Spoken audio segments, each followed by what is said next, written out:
Hi అండి, hello.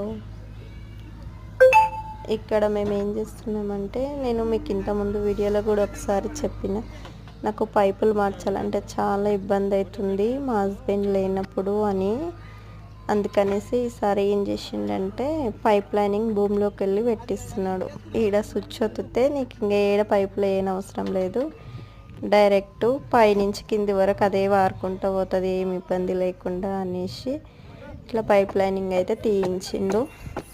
ఒక 4-5 ఫీట్ల లోతులోకి వెళ్ళి పైపులు పరిచి ఇంకా ఫిట్టింగ్ చేసేసి ఇంకా పైనకి వెళ్ళి కిందికి పారుతుంది అన్నట్టు. మాది బిట్టు పెద్దగా పొడవుగా ఉంది, అది అసలు ఒక లేవల్ లేనందుకు చాలా అంటే చాలా ఇబ్బంది అవుతుండే మాకు. ఇంకా మా హస్బెండ్ లేనప్పుడు ఇబ్బంది అవుతుంది కదా, అందుకనేసి ఇలా చేశామన్నట్టు.